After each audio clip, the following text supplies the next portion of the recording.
Now in this video I am going to talk about two forms to represent theta.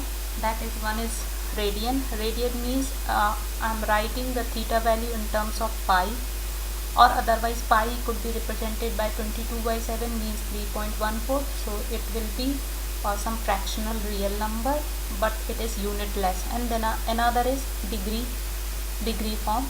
That is okay, over here I'll see. Suppose this is your circle, this is radius, okay, and this radius, suppose it rotates by some distance, intercept the arc by some length, and it comes to this direction, okay. So this is the angle.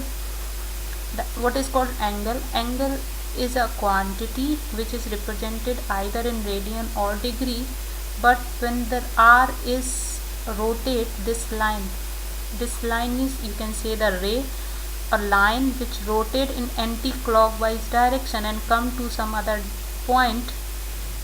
The angle, this angle made by that line at the center is called angle. Over here this part is called angle in anti-clockwise direction. Why anti-clockwise direction?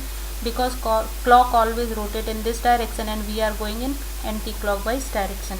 So the angle is a quantity which made by a line which rotate in anti-clockwise direction. So it's a measurement for theta in anti-clockwise direction. Okay, to represent theta is represented in two forms. One is radian, means in terms of pi. If pi is replaced by 22/7 equals to 3.14, then it comes simple quantity, okay. And another is degree. Degree means, like, suppose if I write 90 degrees, so I'll make little dot over here upside, that is representation in degree form, like 30 degree, like 45 degrees. So when you complete one round, we rotate by 360 degree, because this is the straight line, so this is 180 and then 180. So the total rotation when you do it is means you are rotating by 360 degree. Okay, now what will be the value in terms of radian? That is the main concern over here, because in degree we know it is rotating by 360 degree. Okay, so in terms of radian we need to calculate. If we need to calculate in terms of radian, we know the relation.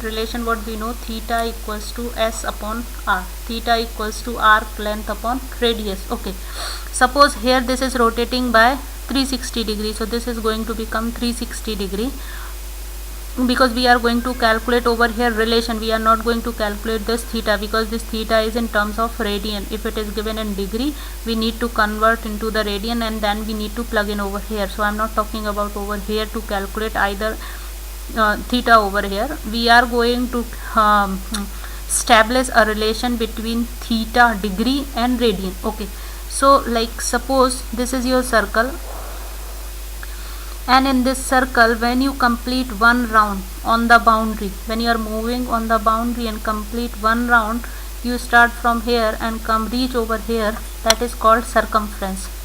One complete rotation on the boundary of a circle, that is called circumference. What is called that term? That is called circumference, and that circumference of a circle is always radius. Suppose this r, complete one round and over here come this, so this angle is going to be what? 360 degree. And arc length, what is going to be the arc length? If you are completing one round on the boundary of a circle, that is arc length, and arc length in that case is going to be equals to the circumference, correct? So circumference equals to arc length equals to 2 pi. And now I am going to use this relation, theta equals to s upon r. So theta in this case, what, when one complete rotation is there, 360 degree, arc length is 2 pi r, and what is the radius of the circle? That is r is cancel out, so 360 degree equals to 2 pi. Now I am going to divide by 2 both sides. So when you divide by 2, this is going to be 180, so 180 degree equals to, this 2 is cancel out, so this is going to be the pi. So this is the relation you need to use when you are going to convert radian into degree or degree into radian. This is the relation between degree and radian. This part is radian and this part is in terms of degree. Okay, now I'm going to write pi equals to 180 degree. Pi means pi radian.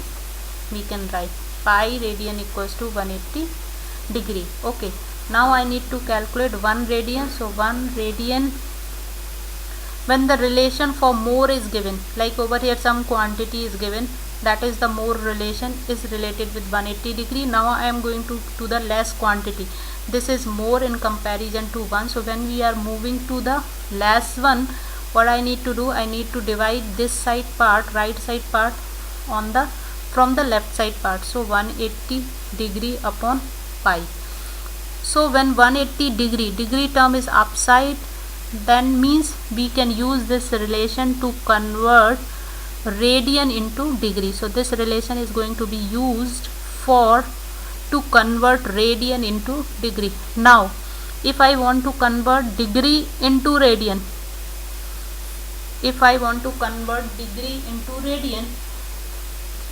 then we want to convert into radian. So radian part should be on the right side. So I'm going to use this 180 degree equals to pi. So 1 degree equals to what will be pi upon 180. Correct. If we are going to convert in terms of like radian, then radian should be always on the right side. If we are going to convert in terms of degree, the degree term should be on the right side. If you are going to convert in terms of pi, the pi term should be radian term should be on the right side. So 1 degree equals to, if you want to convert degree into radian, we will use this relation. If you want to convert into terms of degree, then use this relation. If you want to convert in terms of radian, then you need to use this relation.